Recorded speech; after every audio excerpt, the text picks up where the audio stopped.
छत्रपती संभाजीनगरमध्ये ठाकरेंच्या शिवसेनेतील अंतर्गत वाद पुन्हा चव्हाट्यावर आलाय। ठाकरेंचे नेते चंद्रकांत खैरे आणि अंबादास दानवेंचा वाद अजूनही शमण्याचे नाव घेत नाहीये। संभाजीनगरमध्ये अंबादास दानवेंच्या मेळाव्याला खैरेंनी दांडी मारली आणि याचं स्पष्टीकरण देताना त्यांनी आपली खदखद बोलून दाखवलेली आहे। तर अंबादास दानवे नंतर आले ते केवळ काड्या करतात, त्यांच्यामुळे अनेक लोक पक्ष सोडून गेल्याची बोचरी टीका चंद्रकांत खैरेंनी केली आहे। दानवेंच्या विरोधात आता चंद्रकांत खैरे उद्धव ठाकरेंकडे तक्रार करणार असल्याचं स्वतः खैरेंनी सांगितलेलं आहे। तर चंद्रकांत खैरे ज्येष्ठ नेते असून ते कारवाई करू शकतात असं अंबादास दानवे यांनी सांगितलं।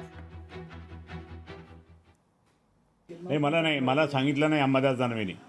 स्पष्ट सांगतो मी उद्धव साहेबांना सांगणार आहे। आता मला अंबादासनी सांगितलेलंच नाही आहे। तो अंबादास दानवे स्वतःला असं समजतो की बस तो आहे तो सगळ्यात मोठा, किती 2-4 महिन्याचाच आहे तो।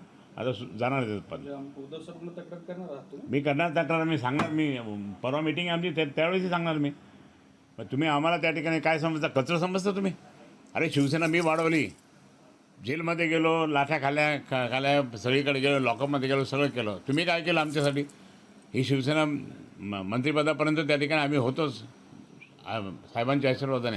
आणि नंतर हा आला, नंतर येऊन काय करतो आणि काड्या करण्याचं काम करणार। हे मला आवडत नाही, बिलकुल नाही आवडत।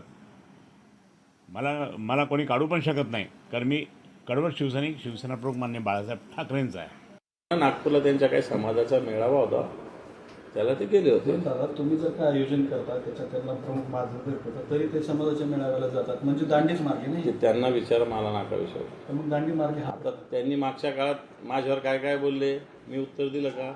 देणार पण नाही।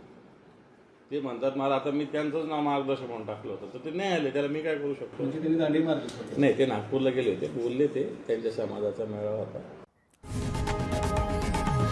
लोकशाही मराठी ऐका, पहा, जागरूक रहा।